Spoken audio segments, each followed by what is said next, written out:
Oke, Assalamualaikum warahmatullahi wabarakatuh. Warahmatullahi wabarakatuh. Selamat datang para peserta training. Perkenalkan, nama saya Nur Jaya. Saya kali ini akan membuat sebuah judul kajian tentang bahaya atau melakukan identifikasi bahaya dan risiko K3. Di sini saya mengambil judul tentang bahaya dan faktor penyebab. Oke, sudah siap hari ini untuk mengikuti training? Ya, semangat? Ya, terima kasih. Mungkin sebelumnya teman-teman sudah ada yang tahu apa sih tujuan kita belajar K3 atau apa sih tujuan kita tahu dengan faktor bahaya dan penyebabnya? Ada yang tahu? Oke, kita bahas satu persatu ya. Pertama mungkin kita bicara masalah tujuan. Jadi dengan judul yang kita ambil di sini adalah bahaya dan faktor penyebabnya, unit kompetensi melakukan identifikasi bahaya dan risiko K3. Ini adalah nomor unit kerjanya. Kemudian untuk roadmap pelatihannya, pertama mungkin kalian bisa baca juga di situ. Pertama ini analisis kebutuhan pelatihan. Ketika kita mau membuat sebuah pelatihan seperti saat ini, maka kita harus analisis kebutuhan pelatihan kita. Contohnya seperti yang kalian pegang, kertas, alat-alat peraga seperti ini, proyektor dan lain-lain. Itu juga masuk ke dalam tujuan daripada analisis kebutuhan pelatihan. Kemudian program pelatihan. Nah, dalam proses yang saat ini yang kalian baca, ini adalah untuk pelatihan ahli K3 muda umum. Artinya orang yang harus di training mengerti tentang K3. Apa kebanyakan K3? Kesehatan dan keselamatan kerja. Jadi itu fungsinya, kalian harus paham tentang kesehatan dan keselamatan kerja. Kemudian yang ketiga adalah melakukan identifikasi bahaya dan penanganan risiko K3. Jadi dengan kalian training ini, kalian sudah harus dipahami, mengerti bahwa dengan training ini saya sudah harus bisa melakukan identifikasi bahaya dan risiko K3, khususnya di tempat kerja kalian masing-masing nantinya, di tempat gemba kalian masing-masing dan bahkan mungkin di rumah tangga kalian masing-masing. Kemudian yang keempat adalah elemen kompetensi. Di sini kita ambil perencanaan pengendalian risiko K3 di tempat kerja. Nah, kalian kan nanti di tempat kerja, khususnya ya, welding, contohnya apa sih pengendalian risiko di tempat kerja? Merencanakan welding itu apa? Bahayanya kira-kira. Mesin welding itu apa bahayanya? Identifikasinya apa?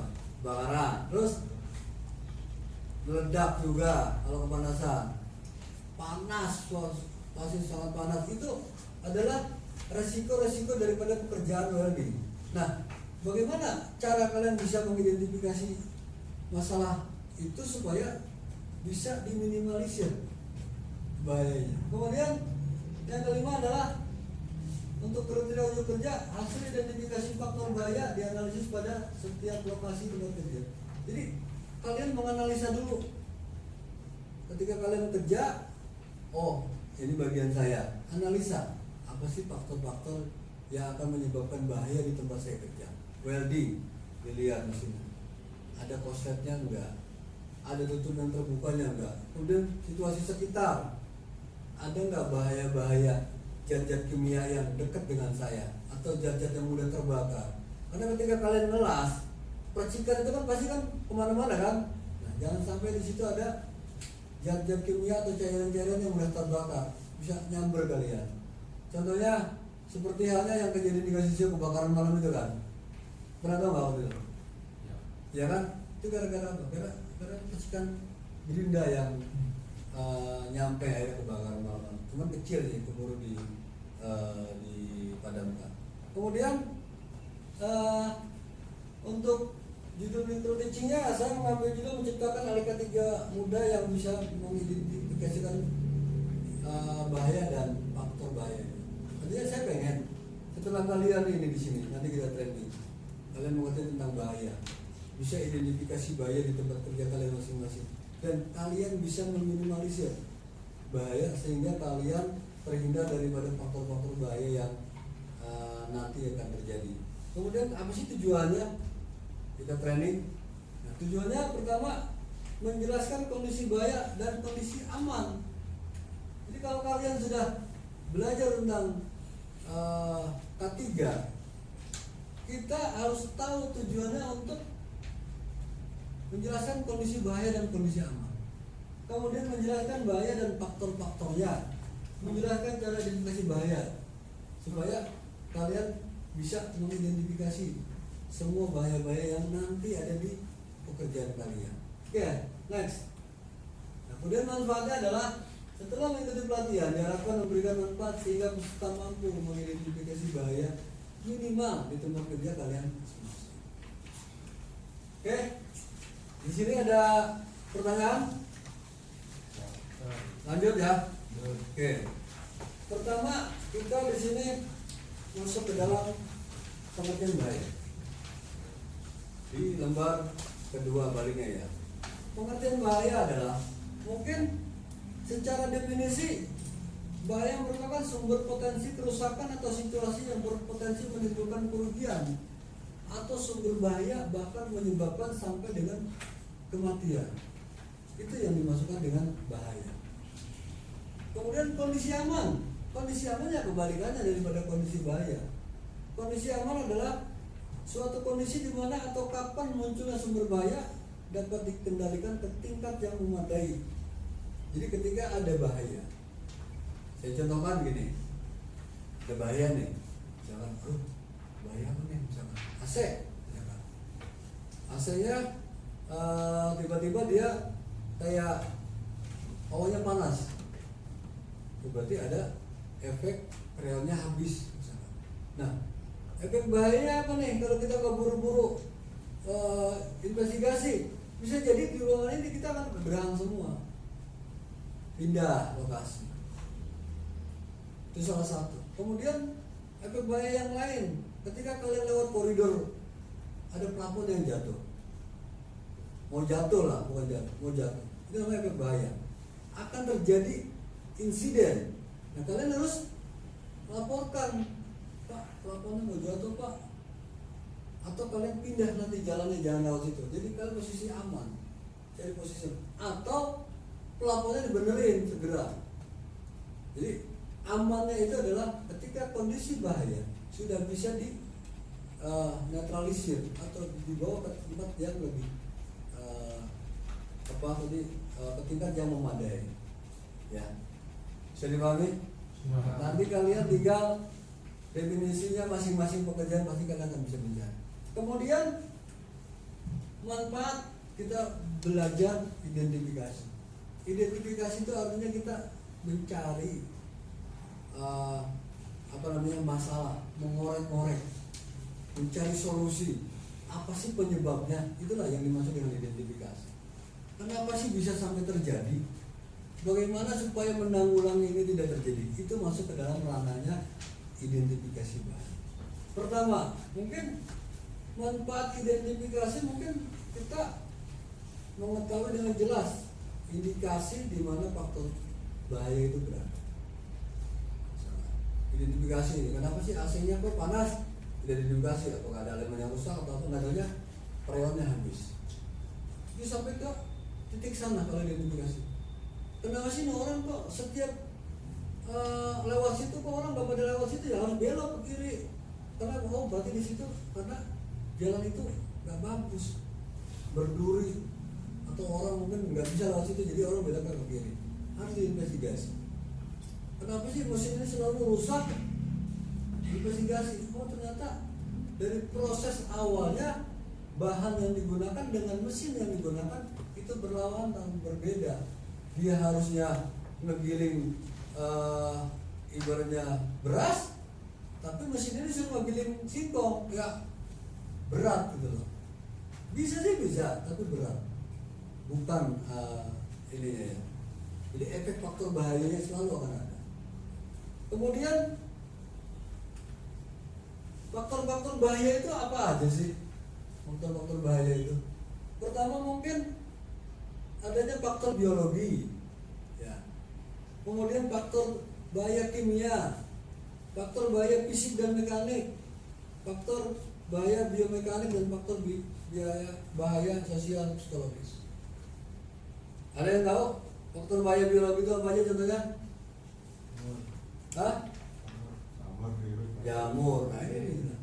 Jadi faktor bahaya yang disebabkan oleh biologi itu contohnya jamur, virus, bakteri, tanaman, binatang, gitu. Itu adalah faktor-faktor bahaya yang disebabkan oleh bahaya biologi. Kemudian di sini ada pertanyaan? Oke, lanjut ya. Next. Faktor bahaya yang kedua adalah faktor bahaya kimia. Apa? Di sini faktor bahaya yang disebabkan oleh kimia: bahan, chemical, cairan, gas, debu, uap berbahaya. Bisa beracun, reaktif. Biasanya reaktif itu kan kayak orang-orang yang bekerja di tempat-tempat laboratorium.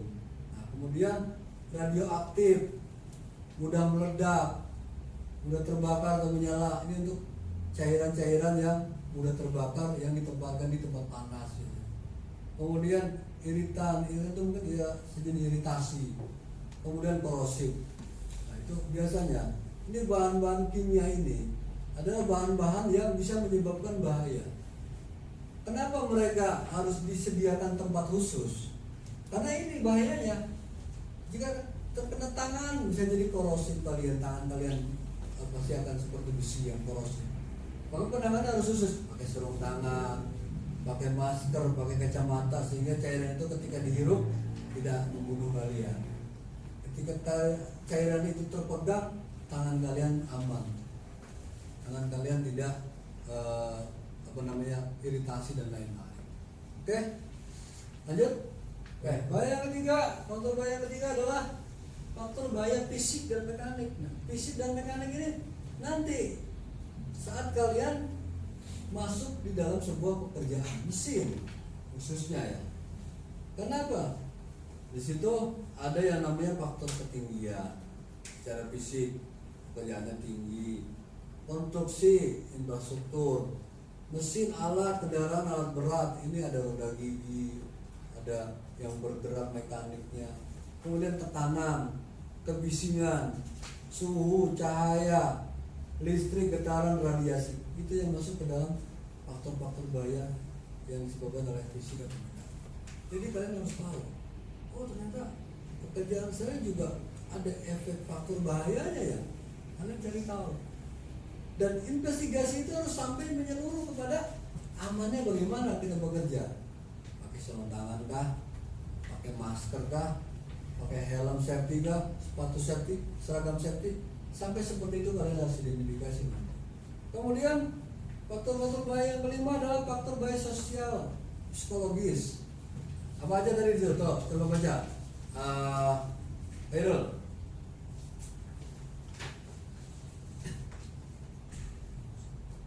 Yang kelima, faktor bahaya psikologis. 5. Faktor bahaya sosial psikologis. Stres, kekerasan, pelecehan, pemunculan, intimidasi, emosi negatif. Oke. Itu adalah faktor-faktor bahaya dari sisi sosial psikologis. Ya. Jangan kalian anggap kalian bekerja di dalam sebuah perusahaan terus ada yang berantem, itu nggak bahaya. Bahaya. Ya. Kenapa perusahaan nggak pernah menanggung resiko ketika ada yang berantem langsung dipecat? Karena resiko terbesar daripada faktor bahaya adalah sosial psikologis. Orangnya, man-nya. Kalau orang udah terganggu, berantem, apa yang akan dihasilkan akan benar? Benar kan? Apa nanti kalian bekerja hasilnya akan baik kalau orang psikologis sudah terganggu? Temperamen, emosian, itu nggak akan bisa diterima oleh perusahaan.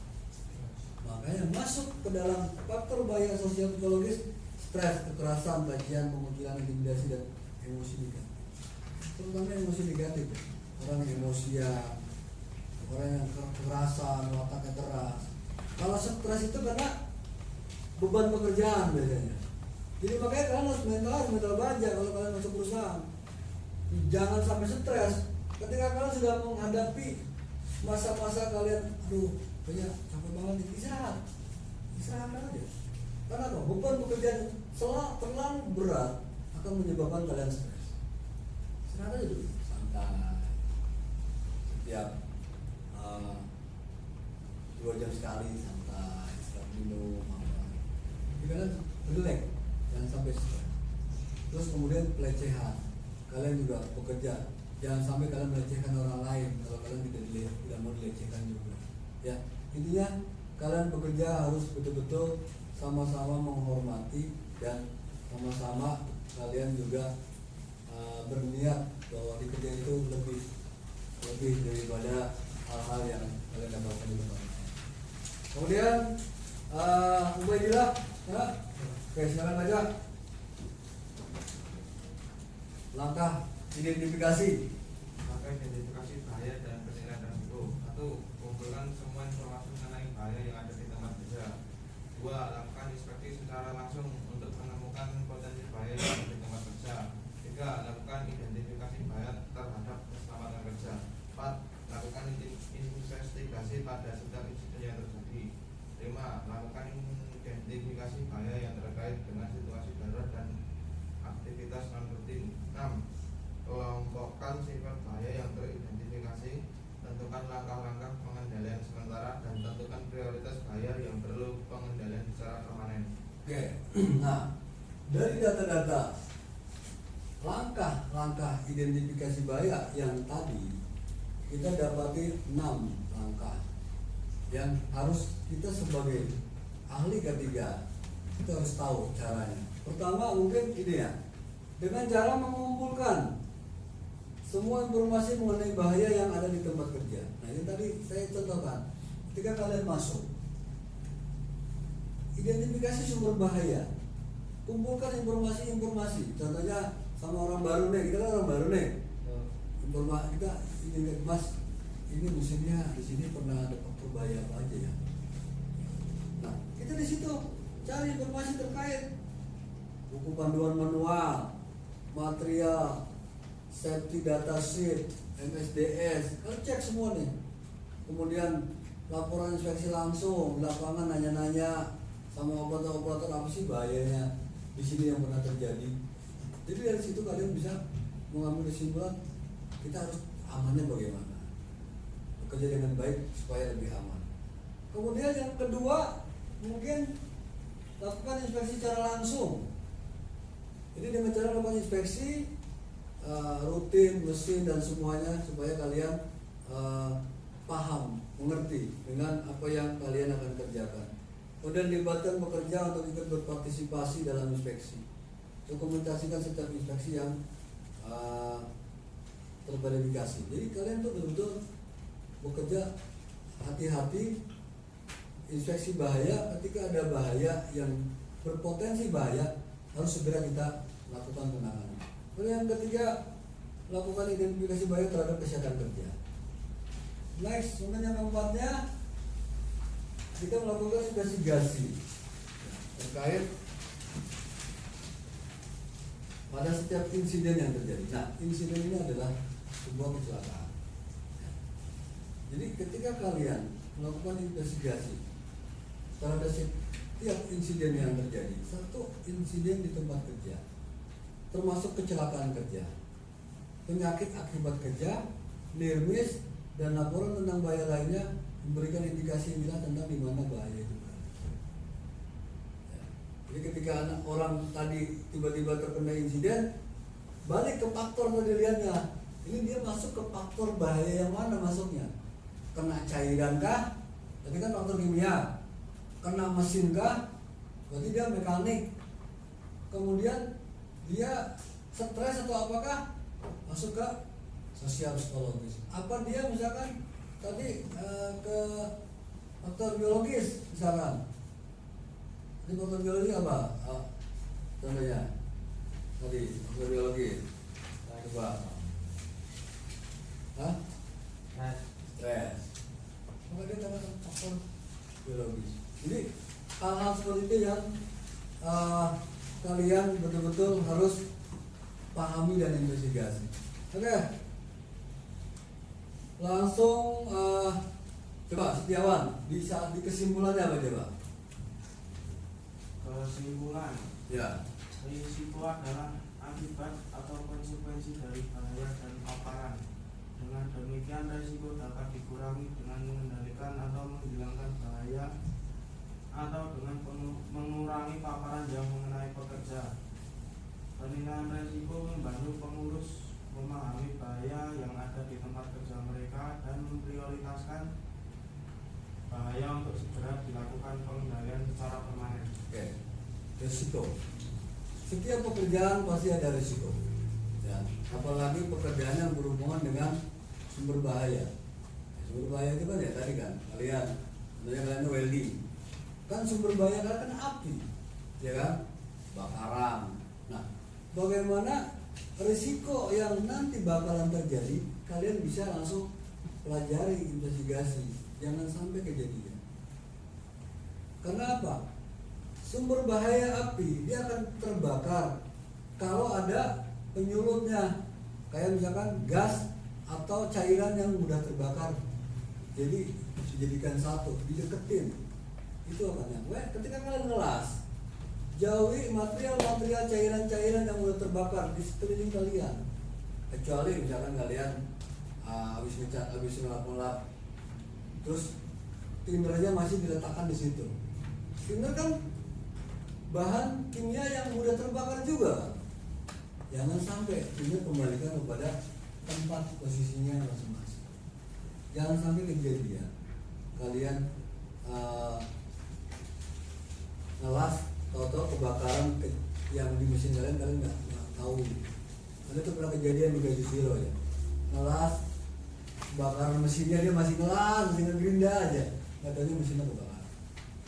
Itulah salah satu contoh. Jangan sampai lokasi kalian kerja, kenapa harus investigasi terlebih dahulu supaya terhindar daripada faktor bahaya.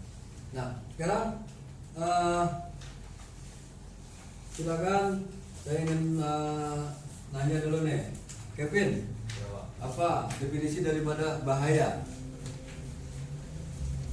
Baca di depan, di depan.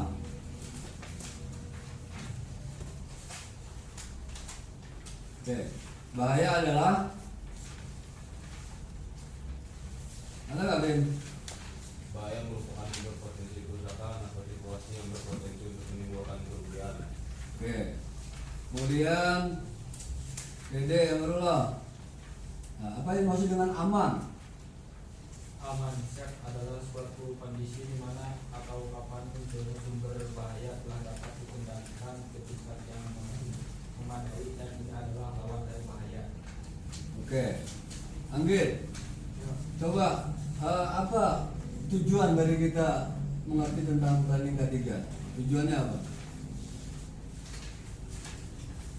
Untuk menjelaskan kondisi bahaya dan safe atau aman. Ya. 2. Menjelaskan bahaya dan faktor-faktornya. 3. Menjelaskan cara identifikasi bahaya dan penanganan risiko. 3. Oke, nah tujuan yang kita belajar atau tujuan yang kita belajar tentang K3 adalah kita nanti bisa menjelaskan kondisi bahaya dan kondisi aman. Kita juga bisa menjelaskan faktor-faktor bahaya, termasuk kriteria faktor bahaya, dan kita juga bisa menjelaskan cara identifikasi bahaya dan penanganan risiko. Oke, kemudian Pak, apa manfaatnya belajar K3?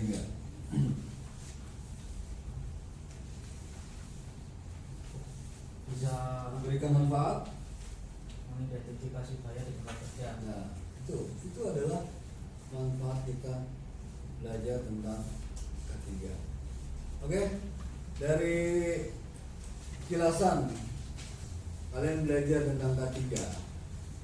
Ini adalah inti daripada kita belajar tentang bagaimana kita bisa mengetahui bahaya, bagaimana kita bisa mengetahui sumber bahaya, dan bagaimana caranya supaya bahaya itu bisa kita minimalisir kita pindahkan dari posisi bahaya sehingga menjadi posisi aman. Itulah tujuan kalian nanti di dalam bekerja. Jangan sampai faktor bahaya ini kalian diamkan aja. Faktor bahaya ini kalian, ini bukan tugas saya nih. Jadi bukan itu. Jadi bagaimana caranya ketika ada faktor bahaya kalian laporkan itu kepada atasan terkait di dalam perusahaan masing-masing. Pak, ini kok begini Pak, begini Pak. Sampaikan apa yang menjadi kekhawatiran kalian, temuan bahaya kalian sampaikan. Jangan daripada nanti kalian diamkan, tidak bicara sana sini, tidak memberikan laporan kepada atasan, akhirnya kejadian itu terjadi sama kalian. Kalau bukan kalian yang kebakaran, kalau kalian ya rugi kalian sendiri, rugi pekerjaan kalian dan lain-lain. Ya, bisa dengerin ya. Ya, mudah-mudahan dari tadi yang kita pelajari saat ini kalian bisa memahami bahwa bahaya, faktor bahaya dan cara identifikasi. Oke, saja. Terima kasih. Silakan rapikan lagi kertas-kertasnya. Saya tutup training kali ini dengan ucapan alhamdulillahirobbilalamin. Assalamualaikum warahmatullahi wabarakatuh. Waalaikumsalam warahmatullahi wabarakatuh. Oke, kita istirahat. Nanti kita kembali lagi jam 1 ya. Jam 1 kita balik lagi training terkait masalah forenso dan tanda tangan kontrak. Oke, ada pertanyaan? Oke, yang ini contoh, kasih contoh. Parah itu masalah.